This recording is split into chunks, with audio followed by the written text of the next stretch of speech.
Hello everyone, welcome to Teja academy. మన ఛానల్లో ఉన్నటువంటి సబ్స్క్రైబర్స్ అందరికీ కూడా గుడ్ న్యూస్ అండి. తెలంగాణ జిల్లా కోర్టు మరియు హైకోర్టు ఉద్యోగాలకు ప్రిపేర్ అవుతున్నటువంటి అభ్యర్థులకు మరి ఫుల్ కోర్స్ అయితే 5,999 రూపాయలు ఉన్నటువంటి ఫుల్ కోర్స్ని ఇంతకుముందు 499కి ఇచ్చేదండి. మరి ఉగాది పండుగ సందర్భంగా మన యాప్లో ఉన్న సబ్స్క్రైబర్స్ కోసం ప్రత్యేకంగా కేవలము 399 రూపీస్కి అందజేస్తున్నామండి. ఫుల్ కోర్స్ అండి. ఓకేనా. మొదటి 500 అభ్యర్థులకు మాత్రమే ఇది వర్తిస్తుందండి. ఇందులో 1000+ క్లాసెస్ అంటే 1000కి పైగా క్లాసులు ఉంటాయి. ఫ్రీ టెస్ట్ సిరీస్ ఉంటుంది అండ్ పీడిఎఫ్ మెటీరియల్ కూడా అందుబాటులో ఉంటుంది. గ్రాండ్ టెస్ట్లు ఉంటాయి. అంతేకాకుండా ప్రీవియస్ పేపర్లు కూడా ప్రీవియస్ ఎగ్జామ్లో అడిగినటువంటి ప్రశ్నలకు సంబంధించిన క్వశ్చన్ పేపర్స్ కూడా ఇందులో ఉండడం అయితే జరుగుతుందండి. మనం ఎంత చదివామన్న దానికంటే కూడా ఎంత ప్రాక్టీస్ చేసామన్నది చాలా చాలా ముఖ్యమండి. కాబట్టి ప్రతి ఒక్కరి దగ్గర ఈ కోర్స్ ఉండే విధంగా చూసుకోండి. లాస్ట్ టైము మన కోర్స్ తీసుకున్న అభ్యర్థులు జిల్లా కోర్టులో, హైకోర్టులో చాలామంది అభ్యర్థులు ప్రజెంట్ వర్క్ చేస్తున్నారు. మీరు కూడా ఒక కోర్టు ఉద్యోగి కావాలంటే తప్పకుండా మన కోర్స్ మీకు ఉపయోగపడుతుంది. వెంటనే వీడియో డిస్క్రిప్షన్లో ఉన్నటువంటి యాప్ని డౌన్లోడ్ చేసి కోర్స్ పర్చేజ్ చేయండి. లేదా ప్లే స్టోర్ నుండి ఆర్కే ట్యూటోరియల్ అని టైప్ చేసి, మన యాప్ పేరు ఆర్కే ట్యూటోరియల్ అని టైప్ చేసి దాన్ని డౌన్లోడ్ చేసి వెంటనే కోర్స్ తీసుకోండి. ఓకేనా. All the best. Thank you. వెళ్దాం. Question number 1. Who is consider the father of economic reforms in India? భారతదేశ ఆర్థిక సంస్కరణల పితామహుడు అని ఎవరిని పిలుస్తారు? Answer option B, Manmohan Singh అండి. ఎవరిని పిలుస్తారండి? మన్మోహన్ సింగ్ గారిని పిలుస్తారు. వివరాలు చూద్దాం. 1991లో ప్రధానమంత్రి పివి నరసింహారావు ప్రభుత్వంలో ఆర్థిక మంత్రిగా డాక్టర్ మన్మోహన్ సింగ్ ఎల్పిజి సరళీకరణ, ప్రైవేటీకరణ, ప్రపంచీకరణ సంస్కరణలను వీరు ప్రవేశపెట్టడం జరిగింది. ఓకేనా. సో మన్మోహన్ సింగ్ గారు అంటే మనకు ఏం తెలుసండి? భారత మాజీ ప్రధాని అనే అనుకుంటాం, కానీ ఈయన గొప్ప ఆర్థికవేత్త. ఓకేనా, గుర్తుంచుకోవాలి. Next, which sector contributes the highest to India's gross value added? GVA. భారతదేశ స్థూల విలువ జోడింపుకి ఏ రంగం అత్యధికంగా సహకరిస్తుంది? ఏంటంటే అది సేవా రంగము, సర్వీస్ సెక్టార్. వివరాలు చూద్దాం. భారతదేశ ఆర్థిక వ్యవస్థలో సేవా రంగము అతిపెద్ద వాటాను కలిగి ఉంది. ఇది జీవీఏలో 50% కంటే ఎక్కువగా సహకరిస్తుంది. 50% కంటే ఎక్కువ. Next one. Which body replaced the planning commission of India in 2015? అంటే 2015లో భారతదేశ ప్రణాళికా సంఘం స్థానంలో ఏర్పాటు చేయబడిన సంస్థ ఏది? దేన్ని ఏర్పాటు చేశారండి? ఆప్షన్ బి, నీతి ఆయోగ్ని ఏర్పాటు చేయడం జరిగింది. ప్లానింగ్ కమిషన్ తీసేసి. ఎప్పుడది? జనవరి 1, 2015. నీతి ఆయోగ్ అంటే ఏంటి మరి? Full form national institution for transforming India. ఓకేనా. ఇదొక పాలసీ థింక్ ట్యాంక్గా స్థాపించబడడం మనము చూడవచ్చు. Next one. Who is the ex officio chairperson of NITI Aayog? NITI Aayog X officio chairperson ఎవరు ఉంటారండి? ప్రధానమంత్రి. Option C. చూద్దాం. భారత ప్రధానమంత్రి నీతి ఆయోగ్కి ఎక్స్ అఫీషియో చైర్పర్సన్గా వ్యవహరిస్తారు. Next one. What kind of economy is India? భారతదేశము ఎటువంటి ఆర్థిక వ్యవస్థను కలిగి ఉంది? ఎలాంటి ఆర్థిక వ్యవస్థ అండి? ఆప్షన్ సి అండి. భారతదేశము మిశ్రమ ఆర్థిక వ్యవస్థను కలిగి ఉంటుందండి. పెట్టుబడిదార ఆర్థిక వ్యవస్థ ఉంటుంది, సామ్యవాద ఆర్థిక వ్యవస్థను రెండింటిని కూడా కలిపి ఉంటుంది. అంటే భారతదేశం ఒక మిశ్రమ ఆర్థిక వ్యవస్థ. ఇక్కడ ప్రభుత్వ మరియు ప్రైవేట్ రంగాలు రెండు కలిసి పనిచేస్తాయి. ఓకేనా. Next one. Which bank is known as the banker of the government and issue currency notes in India? భారతదేశంలో ప్రభుత్వానికి బ్యాంకర్ అని దేన్ని పిలుస్తారు మరియు కరెన్సీ నోట్లను ఎవరు జారీ చేస్తారు? ఎవరండి? Reserve bank of India. Option B. Okay, చూద్దాం. రిజర్వ్ బ్యాంక్ ఆఫ్ ఇండియా భారతదేశ కేంద్ర బ్యాంక్. ఇది బ్యాంకింగ్ వ్యవస్థను నియంత్రిస్తుంది మరియు కరెన్సీని జారీ చేస్తుంది. రూపాయి నోటు మరియు నాణాలు మినహా మిగతావన్నీ కూడా ముద్రించేది ఆర్బీఐఏ. ఓకేనా, Reserve bank of India. Next, in which year was the Reserve bank of India nationalised? Reserve bank of India ఏ సంవత్సరంలో జాతీయకరణ చేయబడిందండి? ఆప్షన్స్ ఏ అండి, 1949వ సంవత్సరంలో. ఓకేనా, 1935లో ప్రైవేట్ బ్యాంక్గా స్థాపించబడిన ఆర్బీఐ 1949 జనవరి 1న జాతీయకరణ చేయబడింది. బ్రిటిష్ వారి హయాంలో 1935లోనే దీన్ని స్థాపించారు. Okay, next, the famous rolling plan was introduced after which 5-year plan? అంటే ప్రసిద్ధ రోలింగ్ ప్లాన్, దీన్ని మనము నిరంతర ప్రణాళిక అంటారు. మరి ఏ 5వ పంచవర్ష ప్రణాళిక తర్వాత దీన్ని ప్రవేశపెట్టడం జరిగింది? ఆప్షన్స్ అండి, 5th ప్లాన్ అండి. 5వ పంచవర్ష ప్రణాళిక తర్వాత దీన్ని ప్రవేశపెట్టడం చూద్దాం. జనతా పార్టీ ప్రభుత్వం 1978లో 5వ పంచవర్ష ప్రణాళికను రద్దు చేసి 1978-80 కాలానికి రోలింగ్ ప్లాన్లను ప్రవేశపెట్టడం అయితే జరిగింది. Rolling. Next one, what is the main objective of monetary policy in India? భారతదేశంలో ద్రవ్య విధానం యొక్క ప్రధాన లక్ష్యం ఏంటి? ఏం చేస్తుందండి ద్రవ్య విధానం యొక్క ప్రధాన లక్ష్యము? ఆప్షన్ బి, వృద్ధితో పాటు ధరల స్థిరత్వాన్ని కాపాడుతుంది. వివరాలు చూద్దాం. వృద్ధిని దృష్టిలో ఉంచుకొని ధరల స్థిరత్వాన్ని కాపాడడానికి, అంటే ద్రవ్యోల్బణాన్ని నియంత్రించడం ఆర్బీఐ ప్రధానంగా ద్రవ్య విధానాన్ని రూపొందిస్తుంది. Important. Next one, who heads the monetary policy committee of India? భారతదేశ ద్రవ్య విధాన కమిటీకి ఎవరు నాయకత్వం వహిస్తారు? ఎవరండి? సారీ, ఈ క్వశ్చన్ వదిలేయండి. ఆప్షన్స్ అండి, ఆర్బీఐ గవర్నర్. ఎవరు నాయకత్వం వహిస్తారండి? RBI governor. వివరాలు చూద్దాం. Reserve bank of India governor ఆర్పీసీకి ఎక్స్ అఫీషియో చైర్పర్సన్గా వ్యవహరించడము జరుగుతుంది. నెక్స్ట్ వన్ చూద్దాం.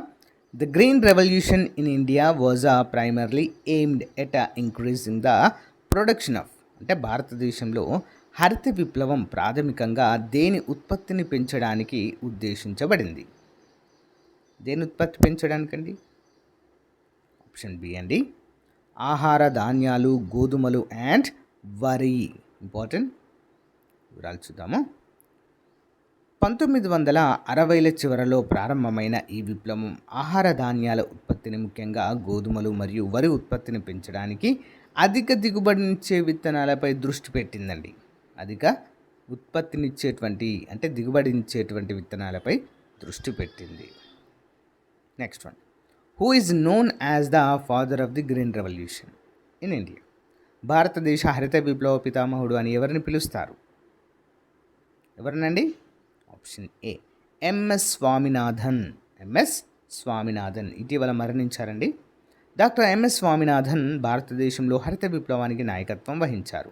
మరి ప్రపంచవ్యాప్తంగా చూసినట్లయితే నార్మన్ బోర్లాంగ్ ప్రపంచ హరిత విప్లవ పితామహుడుగా ప్రసిద్ధి. ఓకే, ఎంఎస్ స్వామినాథన్ గారికి చనిపోయిన తర్వాత ఇటీవల భారతరత్న కూడా ప్రకటించడం జరిగింది. Okay, next, operation flood is associated with the production of. Operation flood దేని ఉత్పత్తికి సంబంధించింది? ఆప్షన్ బి అండి, పాల ఉత్పత్తి, మిల్క్. 1970లో ప్రారంభమైన ఆపరేషన్ ఫ్లడ్ శ్వేత విప్లవం డాక్టర్ వర్గీస్ కురియన్ నేతృత్వంలో భారతదేశాన్ని ప్రపంచంలోనే అతిపెద్ద పాల ఉత్పత్తి చేసే దేశంగా మార్చింది. ఓకే, శ్వేత విప్లవ పితామహుడు ఎవరండి? Doctor Varghese Kurien. Next one, when was the goods and service tax GST implemented in India? భారతదేశంలో వస్తు సేవల పన్ను ఎప్పటి నుంచి అమల్లోకి వచ్చింది? వస్తు సేవల పన్ను ఎప్పటి నుంచి అండి? జిఎస్టీ. ఆప్షన్ బి, 1 జూలై 2017 నుంచి అమల్లోకి రావడం జరిగింది.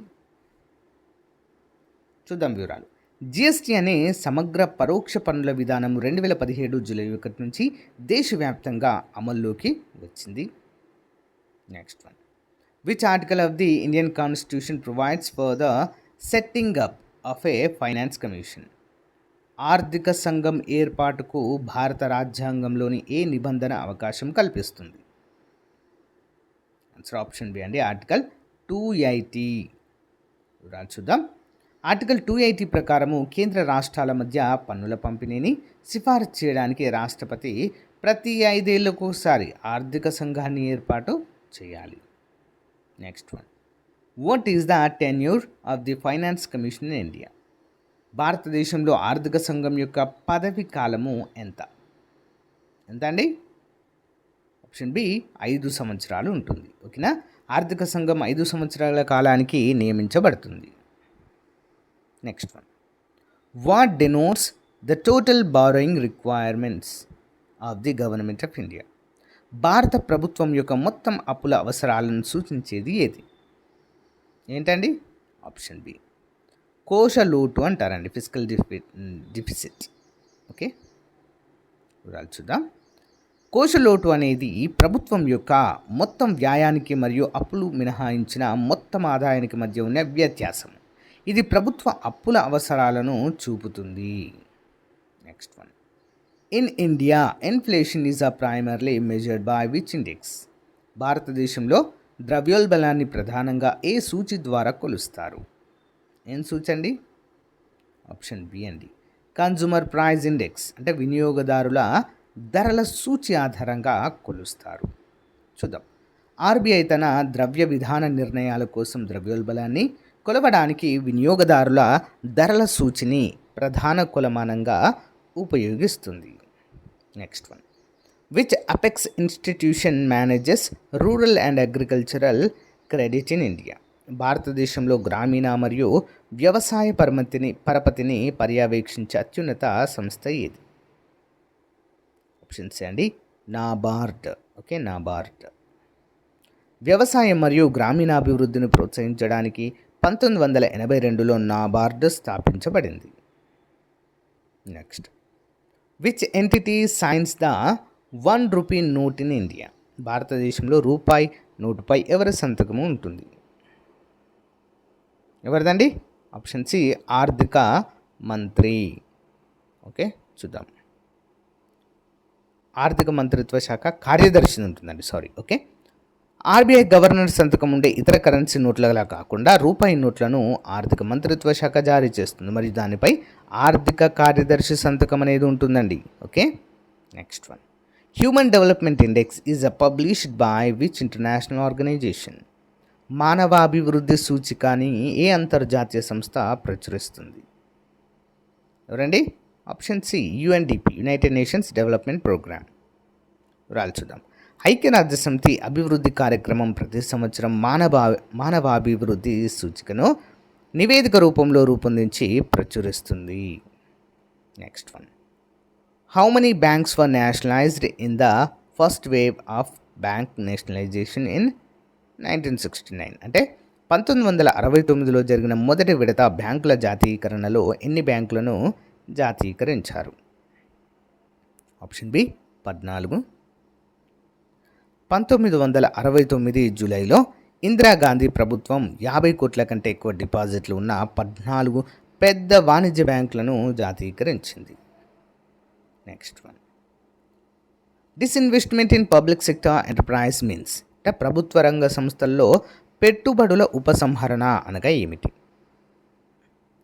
ఆన్సర్ ఆప్షన్ బి అండి, selling government equity to private players. అంటే ఏంటి? ప్రభుత్వ వాటాలను ప్రైవేట్ వ్యక్తులకు అమ్మడం అండి. ఓకే, చూద్దాం. పెట్టుబడుల ఉపసంహరణ అంటే ప్రభుత్వ రంగ సంస్థల్లో ప్రభుత్వానికి ఉన్న వాటాను తగ్గించుకోవడం లేదా విక్రయించడం. Next, the term stagflation refer to an economic situation characterized by? Stagflation అనే ఆర్థిక పరిస్థితి దేన్ని సూచిస్తుంది? స్టాగ్ఫ్లేషన్. ఆప్షన్ సి అండి, అధిక ద్రవ్యోల్బలంతో పాటు నిలిచిపోయిన వృద్ధి మరియు అధిక నిరుద్యోగాన్ని స్టాగ్ఫ్లేషన్ అంటారు. ఆర్థిక వృద్ధి మందగించి అదే సమయంలో ధరలు మరియు నిరుద్యోగం ఎక్కువగా ఉండే పరిస్థితిని స్టాగ్ఫ్లేషన్ అంటారు. Next one, which sector is the largest employer in India? భారతదేశంలో అత్యధిక మందికి ఉపాధి కల్పిస్తున్న రంగము ఏంటండి? ఆప్షన్ సి అండి వ్యవసాయ రంగం, అగ్రికల్చర్ సెక్టర్ ప్రాథమిక రంగం అని కూడా చెప్పుకోవచ్చు.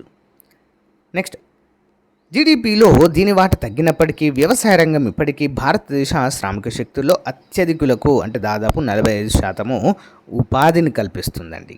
ఓకే, సో గైస్, ఇది ఈ రోజుకు సంబంధించిన మోస్ట్ ఇంపార్టెంట్ క్లాస్. రేపటి క్లాస్లో మళ్ళీ కలుద్దాం. Thank you, have a nice day, bye.